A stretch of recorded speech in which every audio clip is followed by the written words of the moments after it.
Over the course of this weekend, I had worked on my entry to the 2023 GMTK Game Jam, and the theme of this Game Jam was... After the theme was released, I dropped down some ideas on a Google Doc. My idea was to make a reverse tower defense game similar to Bloons TD Battles, where you send enemies to attack a defender, increase your economy, which also increases your money. I also added some tower and enemy ideas, such as a necromancer that spawns enemies and a tower that clones itself. On the first day, I started creating the game manager. I slowly coded each component of the game. So there's a build manager that manages the building of towers, there's a ally manager that manages the selection and spawning of the allies, and there is a pathing manager that manages the path that the allies will take. While I was coding up the game, my sister started drawing out 2 pathways that the allies will use. After receiving the first path artwork, I built a pathway for the pathing manager in Unity so that the allies could use it. Then, when I received the second path, I had to make a small change in the path manager to allow for multiple pathways. My sister then drew up some allies and towers and I put them into the game. I made a tower script to manage the towers so they could shoot the allies and use the Unity animator to create animations for each of the towers. The towers I put in the game were the archer tower, where both of the archers take turns to shoot the passing allies, the artillery tower that shoots explosive bombs dealing area damage, and the wizard tower that shoots a high damage beam.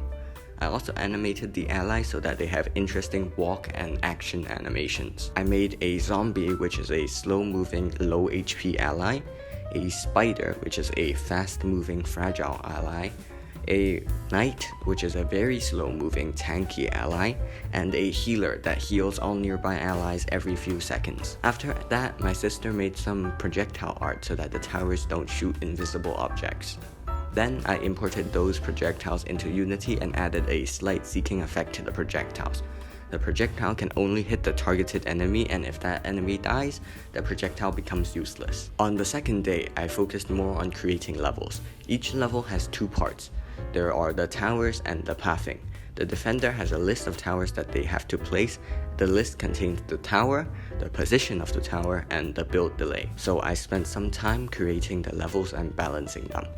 I also created a bunch of new allies and towers. There are necromancer allies that spawn 3 zombie allies every few seconds. The witch ally turns a tower within a small range into a frog temporarily every few seconds. The spider queen spawns a bunch of small spiders when it dies, fragile death shades that destroy the nearest tower, and miners that dig underground to avoid being targeted. Next, my sister drew some additional towers such as a frisbee thrower and a radioactive lab. After receiving those artworks, I got to work creating these new towers. The radioactive lab shoots occasional bursts of aura damage, damaging all enemies around itself. The frisbee throwers shoot a frisbee that bounces from enemy to enemy, and the phoenix is my personal favorite out of all of these. It shoots a constant beam of fire, dealing a consistent amount of damage very quickly, but after 10 seconds of damaging enemies, it dies and has to rebirth for 7.5 seconds. Exporting the project was a real nightmare. First, I exported it to WebGL and it got stuck at 90%. So I searched Google and I found out that I had to disable compression. Then it exported correctly, but when playing the game, it seemed to lag a lot and the game balancing was terrible. So I tried to export a downloadable version, but I realized that I only had the Mac export option, so I needed to update Unity to a new version. After all of that, the new WebGL version had a small issue where the wizard tower would crash the game, and it was all because of the enable exceptions option being turned to none. Overall, this was a really fun experience and I'm definitely going to do this again next time. Bye.